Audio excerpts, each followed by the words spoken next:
Good evening class.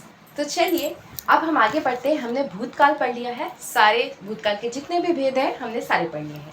अब आपका स्वागत करती हूँ मैं वर्तमान काल में। ठीक है, तो चलिए स्टार्ट करते हैं। वर्तमान काल के यहाँ मैंने कुल 5 भेद लिखे हैं। ठीक है, कहीं कहीं पे इसका वर्णन है कि सिर्फ 3 भेद हैं इसके, पर हम पढ़ेंगे कुछ ज़्यादा लेकर ही चलेंगे तो अच्छा रहेगा। ठीक, तो देखिए वर्तमान काल के भेद। वर्तमान मतलब पहले क्या होता है, आप ये समझिए कि जो कार्य मतलब जो प्रेजेंट में इस टाइम मैं आपको पढ़ा रही हूँ, ये प्रेजेंट में मैं बात भी कर रही हूँ और प्रेजेंट में खड़ी भी हूँ। ठीक है, यहाँ पर ऑब्वियसली प्रेजेंट में खड़ी रहूँगी, पास्ट में तो कोई नहीं जा सकता, ना ही कोई फ्यूचर में जा सकता है, क्योंकि प्रेजेंट ही एक ऐसा टाइम है जिसको हम जी रहे होते हैं लगातार। ठीक है, और एक कंटिन्यूअस फॉर्म में वो चलता रहता है।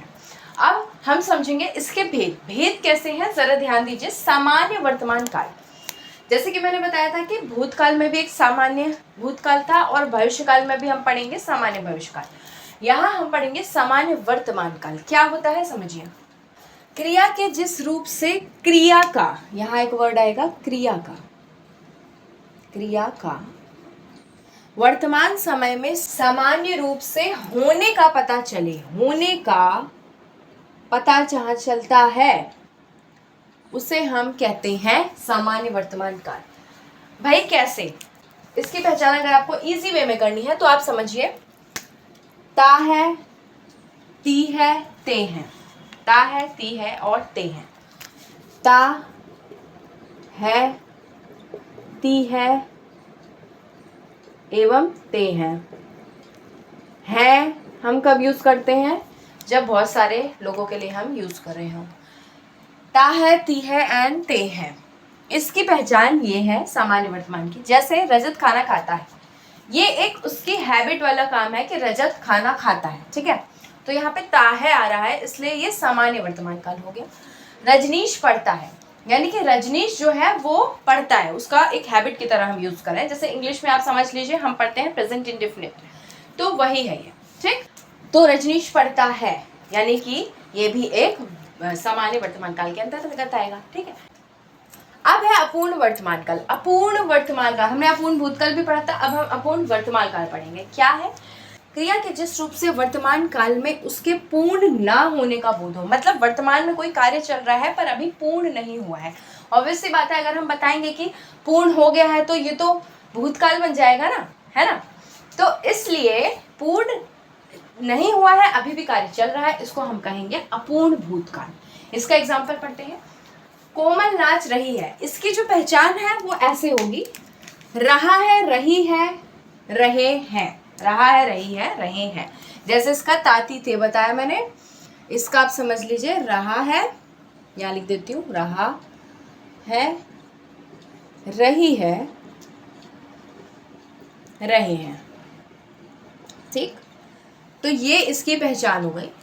कोमल नाच रही है, यानी कि जो कोमल है वो नाच रही है और अभी नाचने वाला काम खत्म नहीं हुआ है उसका, इसीलिए ये अपूर्ण वर्तमान काल है, क्योंकि वो अभी भी नाच रही है कंटिन्यूअस फॉर्म में।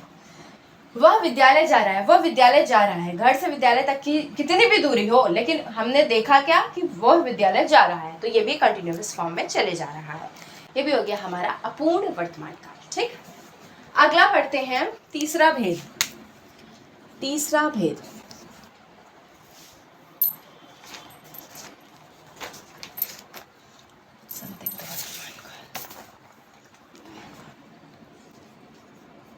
संदिग्ध वर्तमान काल। ठीक, क्रिया के जिस रूप से उसके वर्तमान समय में संदेह का बोध हो। ठीक, संदिग्ध वर्तमान काल, क्रिया के जिस रूप से उसके वर्तमान समय में होने का संदेह का बोध हो कि ये वर्तमान में हो रहा है और इस पे संदेह भी है हमें। ठीक है, ये क्या हो गया, अंशुआती होगी, हमें नहीं पता हम एक संदेह कर रहे हैं, एक संदेह कर रहे हैं कि अंशु आती होगी, और होगी प्रेजेंट की वो बात कर रहे हैं हम, क्योंकि आती होगी हमने यूज़ किया है कि अंशु आती होगी, हमें कंफर्म नहीं है, हम संदेह में हैं। ठीक है, दूसरा एग्जांपल, सुनीता अखबार पढ़ती होगी। सुनीता जो है वो अखबार पढ़ती होगी, ये भी हम एक संदेह कर रहे हैं। ठीक है, प्रेजेंट की बात कर रहे हैं लेकिन हम संदेह जता रहे हैं कि सुनीता जो है अखबार पढ़ती होगी। अब इसके 3 भेद हमने पढ़ लिए हैं, 2 भेद और बचे हैं, चलिए फटाफट कर लेते हैं। ठीक है, अब पढ़ेंगे हम संभाव्य वर्तमान काल। संभाव्य वर्तमान क्रिया के जिस रूप से संशय का बोध हो, ठीक है, संशय का बोध हो, जैसे राम अखबार पढ़ रहा होगा। देखिए यहाँ पे संदिग्ध था, लेकिन संशय और संदिग्ध में आप अंतर देखिए कि यहाँ पे मैं बोल रही हूँ, जैसे मैंने एक लिखा है एग्जाम्पल, अंशु आती होगी, तो यहाँ लिखा है मैंने अंशु आ रही होगी। ठीक है, आती होगी और आ रही होगी। ठीक है, तो अंशु आ रही होगी यानी कि यहाँ पे एक संशय की फीलिंग है कि अंशु आ रही होगी। दूसरा है, देखिए लेकिन अंतर आप ये समझिए कि इन दोनों में क्या है। ये जो है ये रिलेटेड किससे होता है, रिलेटेड टू सामान्य वर्तमान काल, वर्तमान। ठीक, ध्यान से समझिए, अंतर समझिए इन दोनों में। और ये जो रिलेटेड होता है वो ये किससे होगा, अपूर्ण वर्तमान काल से होता है। ये समझ रहे हैं आप, this one is related to सामान्य वर्तमान काल, जिसमें हम क्या पढ़ा था हमने कि वो राम खाना खाता है, आदत वाली बातें, सीता किताब पढ़ती है। तो सामान्य वर्तमान काल से रिलेटेड ही संदिग्ध वर्तमान काल है, क्योंकि यहाँ पे भी हमने क्या कहा है, अंशु आती होगी बस लगा दिया, होगी बस लगा दिया, क्योंकि यहाँ संदेह कर रहे हैं हम, सुनीता अखबार पढ़ती होगी। और यहाँ अपूर्ण वर्तमान में मैंने क्या बताया था, कार्य हो रहा है, समाप्त नहीं होने का, जैसे कार्य स्टार्ट हुआ है लेकिन समाप्त नहीं हुआ रहता है, कार्य चल रहा होता है वर्तमान में।